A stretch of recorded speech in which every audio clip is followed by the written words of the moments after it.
Face to Face. I'm Niresh Aliyatambi. My guest tonight is attorney J.M. Wijebandara, representing the NPP, who is no stranger to this program. Welcome, Mr. Wijebandara. Good evening to you. So, let's get right down to what's going on in politics today. There seems to be an upheaval in Parliament with several key members of the COPE committee just resigning en masse, and on top of that we have a no confidence motion pending against the speaker as well. What's going on? There seems to be chaos in Parliament. Actually, absolutely chaos, and all what they have been doing during last 2 years or so, all were chaotic. Niresh, you know, under democratic system, we always talk about social contract theory. There is a contract between the public versus whoever who elect to govern the country. This contract theory always requires two conditions.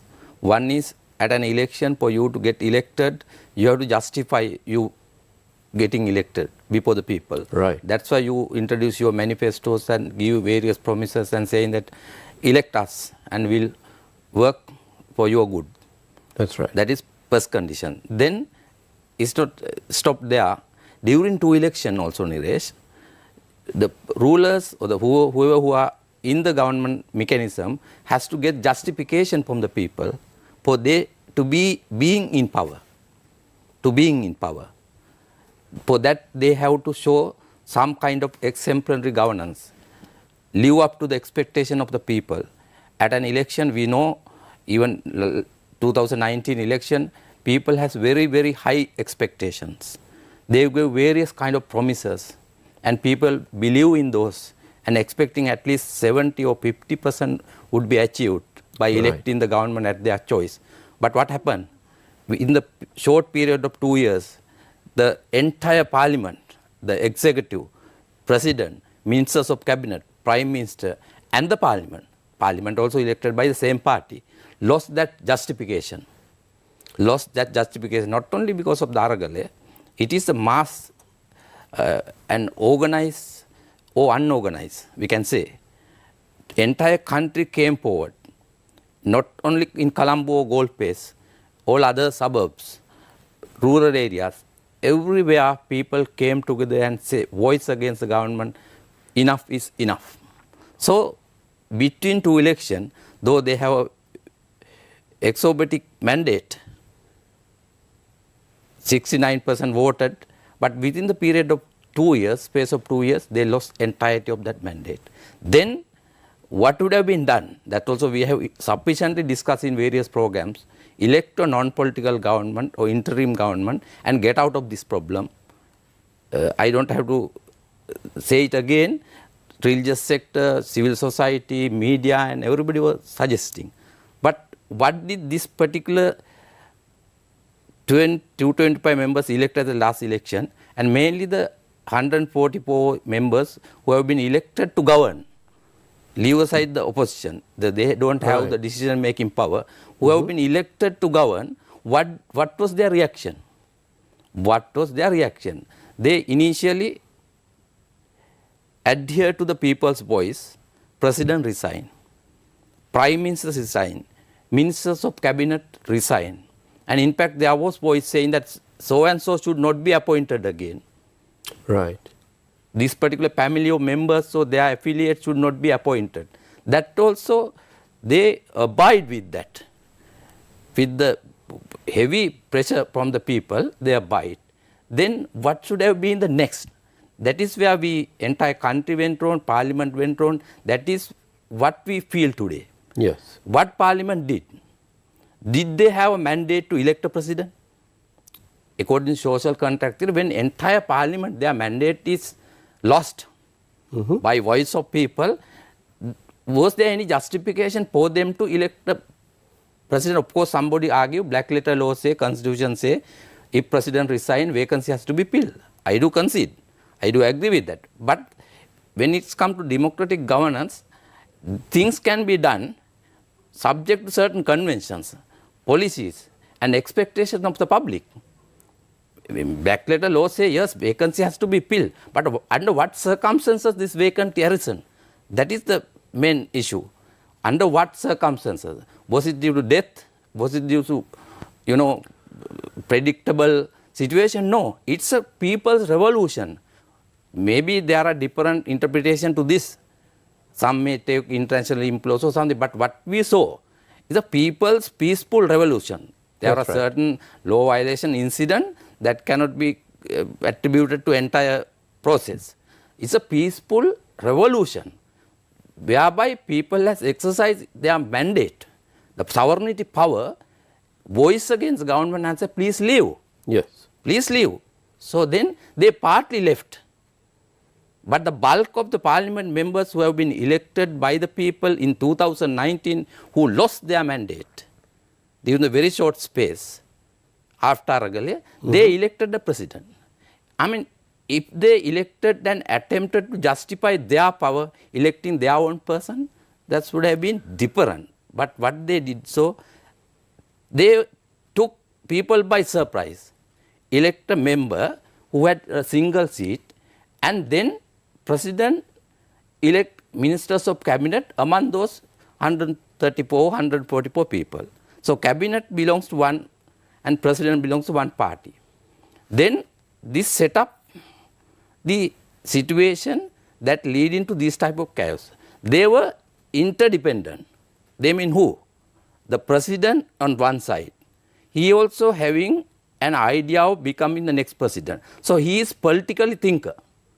He is not, though he expressed the view that I came to get this country out of trouble, but he is doing politics that is well known seen now.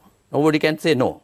Right. Right? Though he is always advocate internationally and local forums, I came to get the country out of this trouble, but his behavior talks totally otherwise. And then he attempt to win the next election. On the other hand, that parliament who lost the mandate of the people, justification of the people, they are also trying to keep time, buy time, and at a proper time contest and get into power. But look at the country. We are in a deep economic crisis. Which seems to be getting worse because we day are, by day getting worse. we are going more and more into debt. When I say we, it's the government of Sri Lanka Yes. which is going more and more into debt every day. Yes, they are playing a political game. Is it the expectation of people? Maybe intellectual, maybe laymen, maybe professionals, maybe clergies, or maybe civil society. None of them, none of these sectors expect them to involve in a political game like this. Parliament is here certainly in chaos. Chaotic situation is results of this, what I explained moment ago. Now, Parliament want to, they are planning for what? Niresh, that is important. Planning not to get the country or people out of trouble, planning how to win next election, and also how to undermine a new post come into power. That is other thing.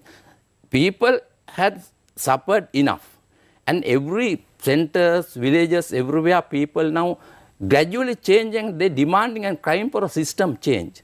System change doesn't mean that one of these parties in single say Tattumaru Krameta come into power. No. People gradually think, even young generation, the women's, children's, adults, everybody now, it appears, those who are concerned about what appears in your media or around the country, it appears that there is a demand for system change. Who is most scared for that? Who is most scared for this particular exact system change? All those who were involved in the governance during the last 75 years. So, in Sri Lanka's political culture and popular culture, we use the terms rulers and those in power, which are completely anti-democratic phrases. I mean, we all use it. It's second nature to us. But in actual fact, a ruler is some kind of king or emperor, and power is very often wielded by dictators. What we actually should be saying is those who are serving in office. But we don't, in Sri Lanka, this tradition is simply not there. They are elected for a term, it's now 5 years, and they cling to this power for that 5 years. Whereas in many other true democracies, such as those that you find in Europe and South America and Central America, they will dissolve parliament and have a further election very quickly, sometimes within a few months that happens. Shouldn't we be moving to something like that instead of this clinging to power and the urge to rule? That is exactly the root cause of all this. Niresh, entire system of governance. We say political administration as well as public administration. Both seems to be collapsed. Nobody is accountable. Even we see public servants, when it comes to there are various departments, including police, they are duty bound and they are bound by trust to serve for the people, maintain peace and order, and also avoid any social crimes. Of course, you do not need any publicity or public address for that. What you see today, even the police department go around the country having small people gathering and expect that we are going to raid, we are doing this thing, we are doing that thing. Is it that what we expect from the system of governance? Is it that what we expected from the police department who have been entrusted to ensure law and order, not by publicity, but by conduct? So that also in a very complex situation which is not expected or which are not expected by people. That is one thing. Now we take the parliament. Now parliament, they say that now dual citizen is a person who has a conflict of interest under this situation. Oh, absolutely. You can't sell a country and you can't entrust with a dual citizen who are bound by to other sovereignty, entire decision making power. What's happened in Sri Lanka? Even last 2 weeks, if you watch your news or something, a person came from different country and dual citizen people doesn't mean the general public. The supporters of that party. People who expect next nomination list. That is, I have to interpret in that way. Maybe they belong to different political parties, but who are trying to, as you say, hanging for the next nomination list, they are the people who welcome that person. They are the people who welcome that. And also now he came and he went in public and say certain thing, parliament election. How dare we hear from that person's mouth? Who is he to decide the parliament election or presidential election? What about the existing mechanism in the country, constitutional mechanism, election commission, the very clear provision of the constitution? Now, merely because he spoke, now it became the story of the street. Whether parliament election or that election. Now today also this in the chaotic parliament, there was a news that they are going to introduce some amendments to the electoral system in respect of parliamentary election. That's right. Is this a time to do so? Is this the year to do those things? If you really want to have an electoral reform, certainly yes. We don't say that existing system is perfect, but there are ways and means to do such. But now, when there is a debate created by the interested parties, not by the general public, I always have to separate general public or right-thinking people from those power hungers. They are the one who planning. They are the one who have been planning 2 years to survive. Survive for their own gain, nothing else. So they still adopting rap tactics to ensure that they be in power, and at least either of them, one side of them, the same class, same category, will come into the power at the next election. So to stop any other changes, that is their plan. Today, count my word, I am saying We can predict on our intellectual knowledge.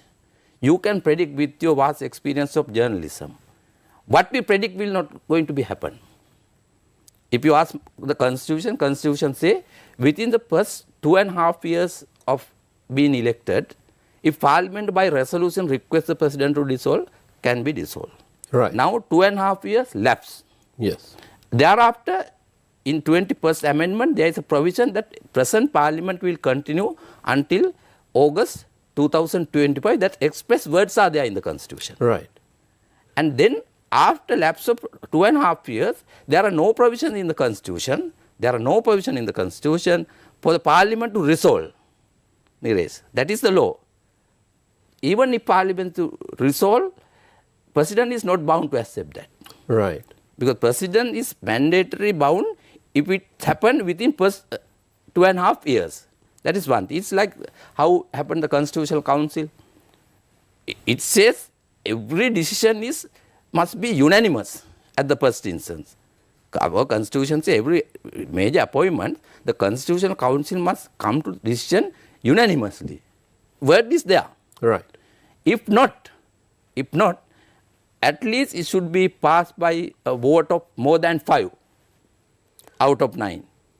We have had a lot of tinkering with this Constitutional Council, Yes. which was clearly not supposed to happen. And at one point, the executive appeared to seem to decide that the council itself, the Constitutional Council, should be under the executive and not under parliament. Yes. So even that very fundamental aspect came into question. Exactly. They deviate from, you refer to some other countries, international, national concepts, conventions, these hanging parliament and their president always deviate. You remember once president say when their election commission declares an election for local government, president in parliament say, we don't know such an election is declared. That is how he said. So these two factions, I don't know, it's a faction, they will amalgamate very soon. At the moment it appears. Now other thing, what is even the simple student who studies social studies at grade 8 or law student, this system is set up to ensure that majority of people decide who should govern, at least. Which is what democracy is. Which is what democracy is. It doesn't mean that you should not hear the minority, but at least the fundamental condition, majority must rule. Now, is the majority ruling in our country now? No. Even the majority elected, they are rejected. And they elected some other person. And then even this no confidence motion, if you have the majority, then you can defeat any no confidence motions. Right. That's a pact. Yes. With this pact. So we have no high expectation what will happen after this vote on no confidence vote. But this same speaker said, this is another thing. In the parliament he ruled, a proposal passed by parliament becomes a law. That is utterly wrong. This speaker make a ruling in respect of in something, resolution by parliament becomes a law, which is totally incorrect. It is parliament can speak, conduct on the affairs of people only through passing laws, not resolutions. Knowing very well, this present speaker ruled, it remained as a ruling. Resolution becomes a law. So it appears that many of the parliamentarians should actually be sent back to school to learn something about the fundamentals of lawmaking. No, they make it a mockery deliberately. They are aware about this thing. They always thinking how to escape from people, how again mislead the people in some other way. And how to circumvent the law. Exactly, how to circumvent and how to circumvent the problem that they face, not the country face. That they face a problem rejected by the people. That is a problem. They are day and night trying, planning, doing various things, misleading public, how to overcome them and make their existence stabilized. That doesn't mean the stabilization of the country or economy or the governance system. No, clearly no. What they are trying, how to accept, how to, now they know that they have to face election. Today or day after, whatever is this year, they have to face. So how to overcome? Can you believe another thing? Now you have a party system in this country and you have a secretary of the party sign the district nomination list, whereby a party present a list of candidates before the people. You vote for the party and you select among our candidate list by preference vote people. Now, how many parties contested? Mainly the composition of this party, this Podujana Peramuna, UMP 1, then Tamil, some parties who are contested, JVP contested, those are the parties. Now, look at today's parliament. Among government 144 members, how many fractions and how many names are there? I mean, it's a fact. Even when I came to your program, I was listening to parliament debate. One say that Singhale Peramuna or something, various name. I mean, we don't know at the time of we gave our vote. Was there such a party was in existence? In fact, it sometimes makes you dizzy. It's very difficult to keep track of who's in which faction and who's allying with whom. Yes, but then I have to, even you and me, duty bound to tell the truth to public. Don't get misled by these things. The various faction, various coalition will come, all the ex-president will come on one platform. Those are the possibilities, right? Now, during next election, you just look at, now, incumbent president, it is well-known factor he want to contest. But he doesn't know how to contest, from which party, he doesn't know. Is that the democracy in our country? At least prevail, forget about all misdeed they did before this Aragale. Actually, once election is held, the majority elected the government. The majority party become the president and the prime minister and ministers of cabinet. At least that was there with all misdeeds. But what happened now? What is happening right now? No mandate. So now these people now planning to contest by various parties, go inside the parliament building, then get together. That is the rap tactic now they have been adopted.